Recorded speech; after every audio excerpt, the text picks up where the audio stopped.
good, y'all? Today's guest is Stunna Gambino. From Washington Heights. He's making noise. He's been doing this thing for a couple years now. Definitely happy to have him on the show. Yes, Vultures Don't Cry coming out on the 18th. That should be it's Thursday. Yeah, it's Thursday. Sorry for my inability to count. It's not his fault. It's mine. As soon as he pulls up, I'm gonna get him in here. It's pretty much that. Definitely happy to have him in. Definitely happy to have him on the show. Forgot to introduce myself. I'm Robbie Seabrook III, one of the associate editors here at Double XL. Thank you everybody for pulling up. Appreciate it. Finish building in a second. What's good, bro? How you doing, man? What up? I'm doing good, bro. How you doing? Same. First off, thank you for doing the show. I appreciate it. I appreciate y'all for having me. For real. Of course. All right, so we can start from the top. I know, definitely look into your background with that. When you started rapping, you said that you felt like your brother, I think it was your older brother, if I have it right. You feel like he pushed you into rapping, but you didn't take it seriously. You wanted to do it for yourself. So can you tell us about that? So basically, like, what I meant by that was, like, everybody around me was forcing me, like, yo, you nice, you should keep doing music shit, but, like, I was just real hard. Like, I don't really, like, when everybody tell you to do something, and then you know you're talented, but it's like, you don't want to do it. Right. Like, I was just going through that, basically. So then I know there was a point where you felt like, basically kind of how you described it was when somebody stopped pressuring you about it, that's when you felt like, okay, I can do this now, right? So when you felt that, what changed? Like, what did you do differently when you actually wanted to do stuff? I felt like, because when everybody was, like, forcing me to do it, it felt like it was a time ticking, you feel me? When I stepped into that world on my own, it was more like it was timeless. Like I could do it because nobody know I'm doing it. So it's like I could take as long as I want with this shit. I could perfect it, because I'm a perfectionist. Like I don't like just playing anything out. I like taking my time with everything I do. Right. So when did you put out like your first song? Were you putting out songs back when everybody was telling you to do it? Was that when you like first started putting stuff out? Yeah, like it was just like my brother forcing me to do certain shit. Like, yo, hop on this hook real quick for me. Like, yo, lay down this balls real quick. And then he'll just end up putting it out, like, without my permission and shit. And then I'm on the block, niggas is telling me, like, yo, I heard that shit on SoundCloud. Like, keep doing your thing, little bro. And I'm going back to the crib. I'm just tight. Like, bro, why you did that? Like, I don't want nobody to hear that shit. You know how it go. So what was the first song you put out where you had like full control over it? Like you put it out and you're like, I want this to come out. I can't even put a title on it, bro. Like, I've really been rapping since I was like 11 years old, bro. Like, I've been putting shit out on SoundCloud since I was probably 13, 12.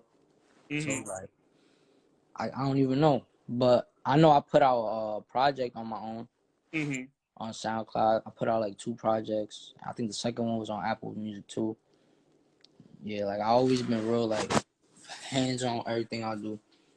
Right. What were the 2 projects? What were they called? One was called Six Made Me. That's the one that was on SoundCloud. Mm-hmm. And the other one was called Hood Files. Right. How old? You said you were making music since you were like 13. How old are you now? I'm 20. I'm about to be 21 in October. So you put a bunch of time. So really, you put a lot of time in. You're still pretty young. You put a lot of time into stuff like that. Kind of what kept you in it? I know a lot of times. I mean, I'm sure you know too. A lot of people start rapping as early as you did. Like turn like 15 and stop, never rap again. Like, so how did you how did you keep going and be like, I really want to keep doing this?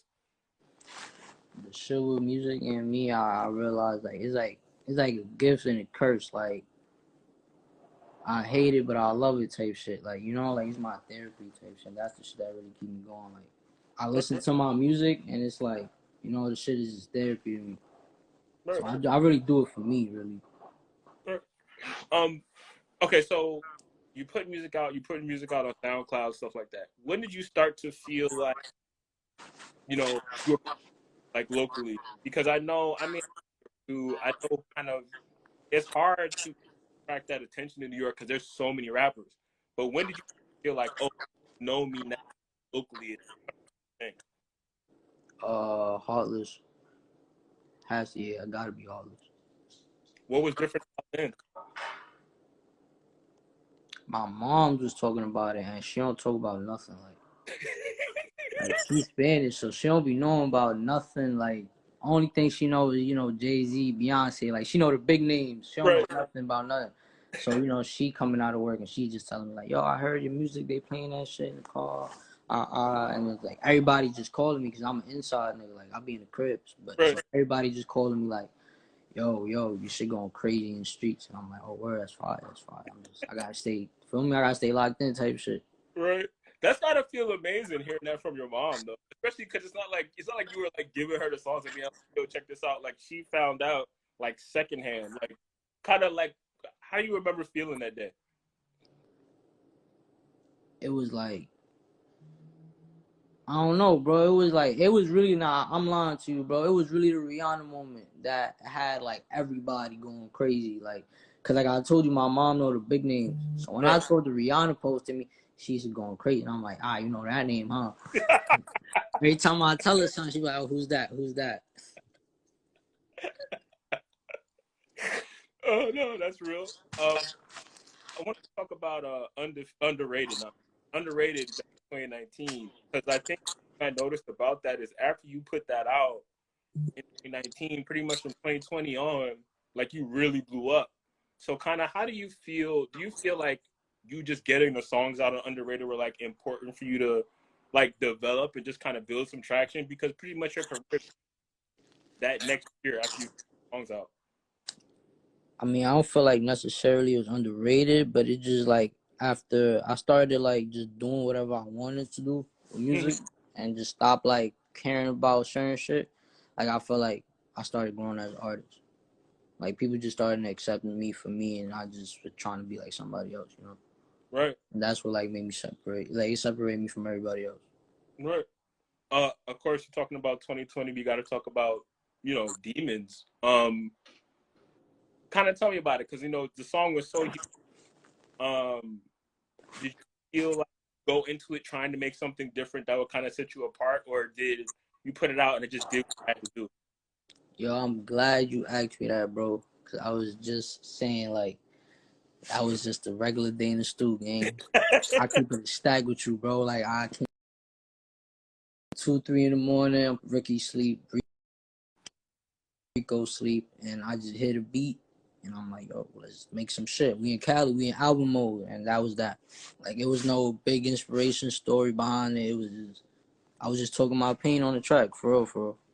Right, right. No, that's crazy though because I think it's cool too that you told the truth about it because like sometimes rappers will have like these huge songs and be like, no, it was like a totally different night. Like I like everything I did was different. Like no, that was a regular day. I got ones that's like that. That feel me. That I got ones that I got stories about, but Demons was just feel me. It was just another pain song. I was just talking about shit. Right. So you put out Demons. You have this now. You have like this big song. Kind of what at that point? Like kind of what's changing around you? Kind of how are people started acting differently around you now because you're starting to get like the name recognition. But what's changing in general for you? Like kind of, I'm sure the label started to come around then too. For what song? For Demons.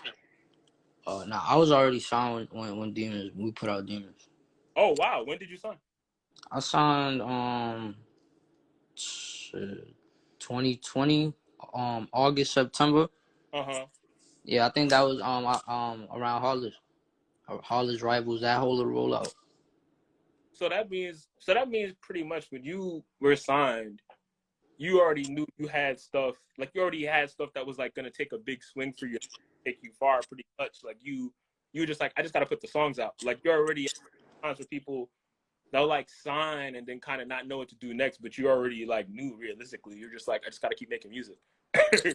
Basically, like yeah, like in a humblest way, like yeah, like I knew one song I got signed, like not that all the songs I had in the stash is gonna go crazy, but like I low key like slow myself down because I already knew like I know what to do, like I know what I want to do. Like I said, I'm not in competition with nobody, so like for me, like I had plans for myself. Right. I wanted to ask you about that too because you said that a lot in like different interviews about how you don't feel like you're competing with other acts and you don't compare your career to somebody else's career. You just kind of do what you got to do. And like, where does that come from? Because I know that rap and music in general is really competitive, and it can be easy to get caught up in that. But how do you stay focused on? I'm just doing what I need to do, and I'm just thinking about my career.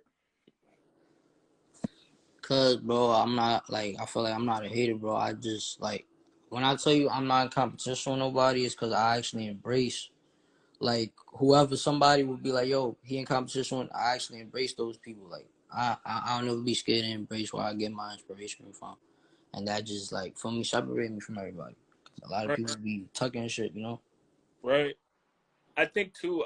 Yeah, because I definitely want to bring up kind of how when you re-release Demons with A Boogie, then you also made Warzone with A Boogie, and of course we locally and outside of the state too know kind of how large A Boogie kind of looms over the city, for the stuff he's doing and the singing and stuff like that, and pretty much they'll compare everybody who sings in New York to A Boogie at the end. But you did like you worked with him, you didn't like duck away from it, went right.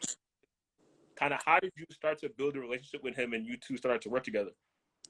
Shit, I think it all started with my boy QP from Highbridge. He was he was fucking with me when I dropped Heartless. He was reaching out and shit. He was showing love, and we just built the connection from there. Like Boogie reached out. He was always showing love. He been showing love from the beginning. I ain't gonna lie. Right, Yeah, right. that's bro. He been showing love. You're a real nigga. Um, you I just random. I really like Zaza, which is also another song of yours that did really well. Um, it's a little different than the other stuff you've done, and it's also very like personal too. Um, did you kind of notice that going in, or like I said before, the song you made that you were happy? Nah, that song was a personal one. Like I knew what direction I was going when I was writing that song. I didn't know what it was gonna do, but I knew like the message, like lyrics, is self-explanatory. Like I was just talking about shit. Right, right. Um, of course, now you have latest single "Frozen," um, leading up to Don't Cry. It's the 18th. That's Thursday. I had to count of getting the actual day of the week wrong, but you are the Vultures Don't Cry out. Kind of, how are you feeling right now? Where's your mind? I'm just ready. Like I'm just like I'm ready. I feel like it's been a long ass time, and like everybody's just been waiting. It's finally coming out, and I'm just like ready for whatever come with it. Um, can you tell us about kind of the process of making it, of you like making the album and like putting into it? Shit, like what really? Cause it's been like it's been almost 2 years. So, for instance, right? So it's been 2 years. Right? Do you think that it's changed? How much do you think it's changed from when you started to like where it is now, what's about to come out? Like, how different is it from what it was back then? Kind of first started working on it. It's like before I was excited about it, but now I'm sure about it. You know, it's like two different things, and like that's what I'll be trying to tell a lot of people. Like it's gonna be shit that you're gonna be excited about, but there's gonna be shit you're gonna be sure about. And you gotta learn how to separate that. You feel me? You can't just put anything out. Right. And like in the beginning, I felt like the album was structured. I like let me give the fans what they want, and now it's more so like I'm giving the fans what they want, but it's like I'm telling a story more. Before it was more scattered and shit. It wasn't really making sense. And I like my projects like to be like books. So it's like you feel me, like each page, like fall back on other. Oh yeah, somebody in the comments definitely just reminded me. Um, they were like, they said, "I know you're gonna ask about not sober, so I should have asked about that earlier." So how did you end up kind of on that song, and what was the process of putting it together? I mean, the song was Kid LAROI, but also big. You said what was the last thing you said? My bad, you cut Oh off. yeah, yeah. Somebody in the comments asked about not sober. And I was actually thinking about asking about it too. I should have brought it up before, but kind of how did you end up working and becoming a part of the song, and also like the song was big for you and the Kid LAROI. So just talk about it at length, kind of how you got involved with it, how you felt about it, stuff like that. Oh shit. I forgot who had sent me the song. I'm not sure if it was LAROI or if it was one of the guys from Grade A, but yeah, they had sent it over and they basically just told me like, "Yo, throw a verse on it and shit." Like I feel like you would go crazy on it. You know what I'm saying? That's the guys right there. They was just showing love. We had a record previous before that. Mm-hmm. So when it gets the record, you put your verse on it, you send it back. Did you know? All right, yeah, they're right. We have something here.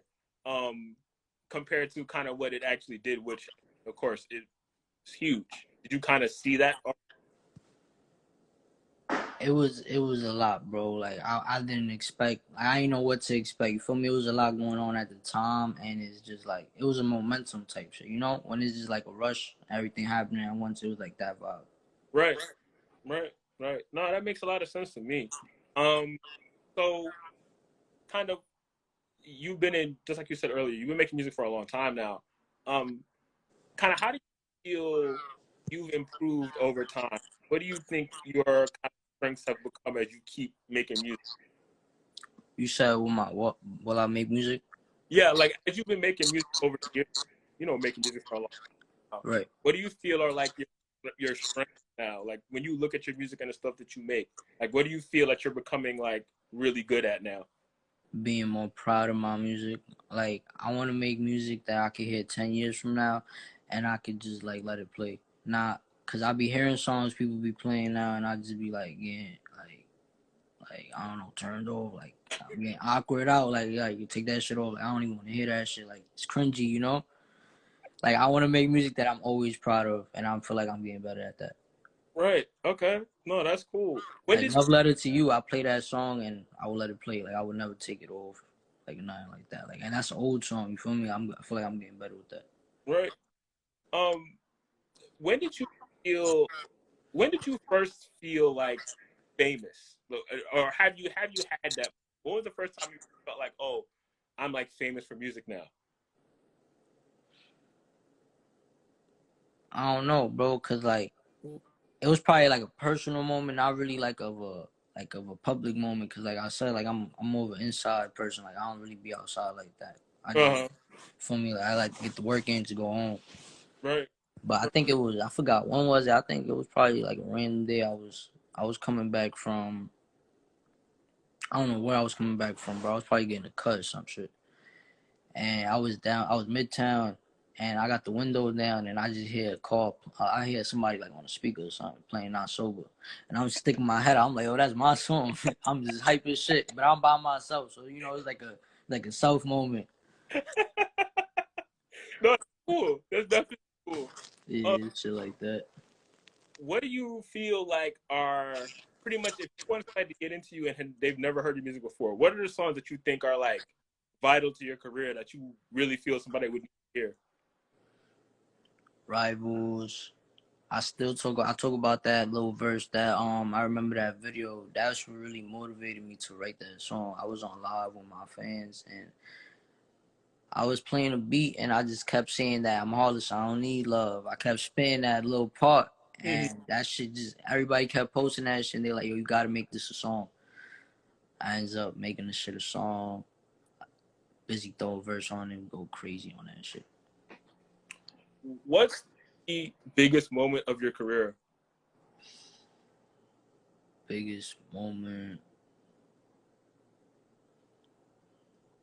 I mean, it's a couple of them, but I feel like it's Rihanna.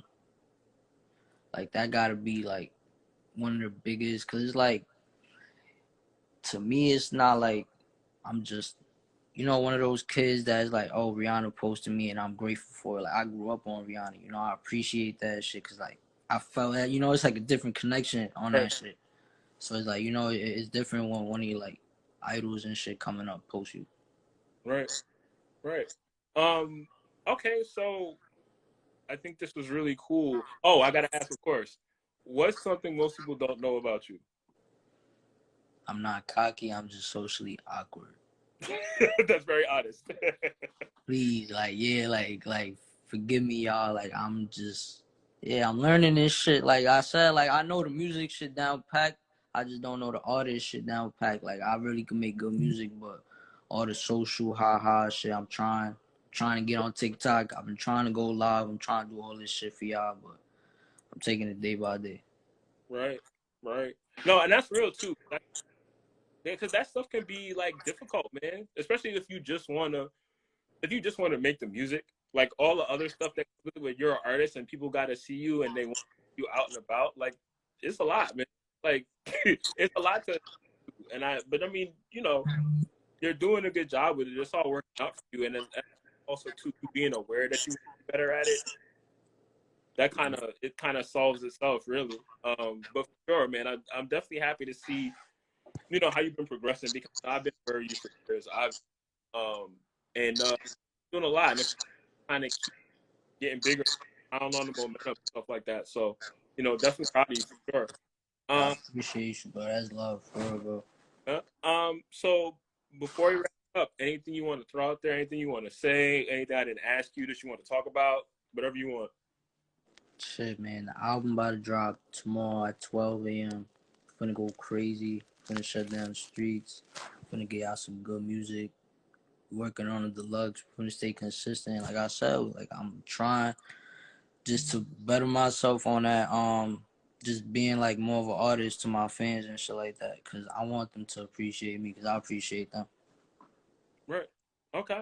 Nah, man. That's a perfect finish. I can't be mad at that. Yeah, you're right. Appreciate you, bro. For real. Absolutely. No, appreciate you too, my man. All right, y'all. Thank you. All right, bro. Love, gang.